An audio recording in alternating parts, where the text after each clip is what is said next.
Retour dans le live TV Finance où nous accueillons maintenant Éric Galliègue, président de Valcamp Expertise, pour une revue des événements marquants de la semaine. Bonjour Éric. Bonjour Anne-Laure. Alors on commence par les performances hebdomadaires sur les marchés. Quels sont les scores ? Légère consolidation, très légère consolidation du CAC 40 qui en fait est quasiment au plus haut de l'année, ce matin d'ailleurs. Les actions américaines qui ont légèrement progressé d'un demi-point et l'euro qui continue sa remontée contre le dollar avec une hausse à nouveau de 0,6% cette semaine. Alors on passe maintenant aux événements marquants de la semaine et évidemment on attaque par le Brexit. Le bout du tunnel, Éric ? Alors c'est compliqué de comprendre les circonvolutions de la démocratie britannique, mais ce que nous avons retenu, c'est que en raison donc des décisions et des votes qui sont passés cette semaine à la Chambre des communes, un no deal Brexit est maintenant quasiment impossible. Donc pour nous c'est une bonne nouvelle. Le reste, on essaie de comprendre, il va y avoir un nouveau délai, c'est un délai purement technique, si c'est un délai technique d'application, pour effectivement adopter les lois d'application du Brexit du côté britannique, c'est pas grave, si c'est quelques semaines ou voire quelques mois. L'essentiel c'est que le Brexit, d'une certaine façon, appartienne au passé dans les modalités de sa mise en œuvre, qu'il n'y ait donc pas de no deal Brexit, c'est ça l'essentiel.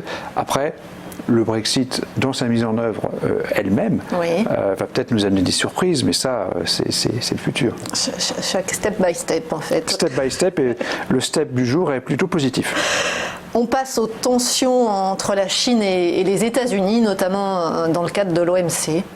Alors, on en a peu parlé cette semaine parce qu'on a beaucoup plus parlé la semaine dernière de l'accord de phase 1 tel que annoncé par M. Trump d'une façon toujours aussi pompeuse. Et en fait, cette semaine, on a eu un autre développement qui montre bien que la Chine ne veut pas se laisser faire. On avait imaginé que la Chine finalement on avait imaginé, Trump nous l'a laissé entendre aussi, Donald Trump nous l'a laissé entendre aussi. Voilà, il dit la Chine n'a pas le choix, la Chine va s'allonger devant moi, etc., etc. En fait, on se rend compte que la Chine a des tas d'arguments, on le savait, mais ça confirme avec cette demande auprès de l'OMC. C'est une vieille histoire, ça remonte à Barack Obama, ça remonte pas à Trump, c'est beaucoup plus ancien que cela. C'est par rapport donc à une taxation et des droits de douane sur des équipements liés à l'exploitation de l'énergie solaire aux États-Unis, donc des produits importés qui ont été taxés à l'époque et pour laquelle la Chine avait obtenu gain de cause auprès de l'OMC. Elle demande aujourd'hui maintenant réparation à hauteur de 2,5 milliards de dollars. Alors c'est pas des montants astronomiques par rapport aux 250 milliards, à la taxation potentielle à 10 ou 25% sur 250 milliards de dollars demandés par M. Trump ou menacés par M. Trump. Mais en tout cas, ça montre que la Chine ne se tait pas, que la Chine se défend, c'est normal, et que ce dossier, donc ces tensions sino-américaines sont loin d'être terminées. On passe aux résultats des entreprises du CAC 40 et quelques résultats décevants. Alors on a eu une avalanche de résultats, c'est la saison comme on dit. Alors, on publie plus les chiffres d'affaires que les résultats en France, en Europe. C'est la manie du bénéfice par action trimestrielle, elle est américaine. Nous on publie plutôt les chiffres d'affaires, parfois des résultats, mais surtout des chiffres d'affaires. Et là on a eu une avalanche effectivement de mauvaises nouvelles. Alors il y en a une multitude entre Imerys, Europcar, Thales et surtout Danone. Il y a eu Renault aussi, mais Danone, ça nous semble être le plus emblématique d'une situation où les marchés sont très pointilleux, on va dire, ou très sensibles, hypersensibles à tout ce qui concerne les publications de chiffre d'affaires et de résultats des entreprises. Ça montre bien que le scénario de marché est devenu très dépendant du profil de bénéfices et donc de ces phases de révision en baisse. Donc Danone qui a un peu surpris du côté négatif avec une annonce de chiffre d'affaires un peu inférieure aux attentes a décalé de 8% en une journée, ce qui est sa troisième plus forte baisse quotidienne depuis la cotation de cette société.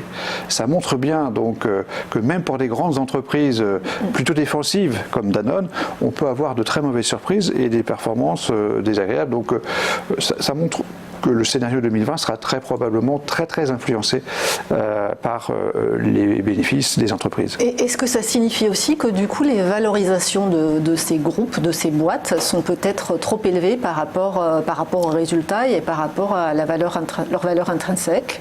L'évaluation des entreprises, pour peu qu'on arrive à la calculer, on le fait bien sûr, mais il y a toujours des doutes sur le mode de calcul.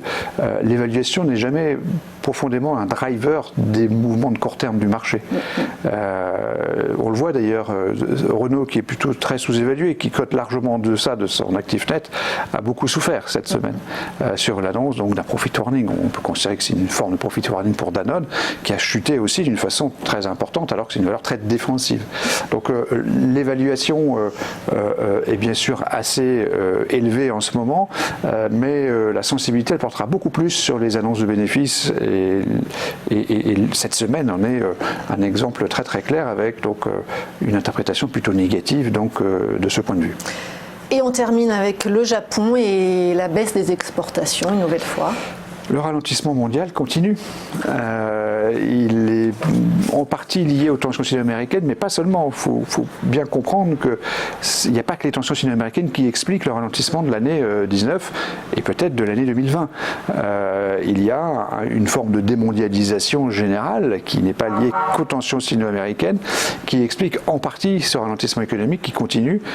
Preuve en est donc la baisse pour le 10e mois consécutif des exportations japonaises, qui est un très bon indicateur de la conjoncture mondiale et nous confirme que de ce point de vue la situation est difficile et cela donne à nouveau une note négative pour l'interprétation de la semaine, de l'actualité de cette semaine. Ça donne quoi au niveau de la synthèse Au total, c'est une semaine plutôt négative, -2, avec donc du point de vue politique une compensation entre je dirais le front Brexit et le front sino-américain, l'un étant positif, l'autre négatif, donc une compensation presque égale. Et puis du côté de la conjoncture économique et des entreprises, la confirmation d'une tendance négative, donc baisse des exportations japonaises, déception sur les publications de chiffre d'affaires d'entreprises françaises, notamment cette semaine. Au total, une semaine négative, donc avec une note de -2. Et alors, au regard de ces événements, quelle est votre recommandation d'investissement? Nous sommes toujours dans une situation de grande prudence. On est au plus haut de l'année. On a donc un schéma général de risque qui est quand même compliqué. On a un ralentissement en cours qui pourrait se transformer en récession, notamment en Europe. Le Brexit va rentrer dans les faits et sa mise en œuvre sera coûteuse en termes économiques. On va se rendre compte peut-être qu'il n'y a pas que l'anticipation, il y a aussi la réalisation qui risque d'être problématique à mon sens. Donc au total, les risques demeurent importants en termes monétaires aussi, on le sait.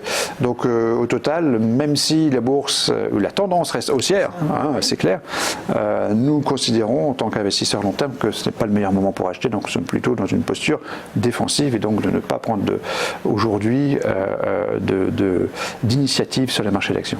Merci beaucoup Éric Galliègue. Je le rappelle, vous êtes président de Valcon Expertise.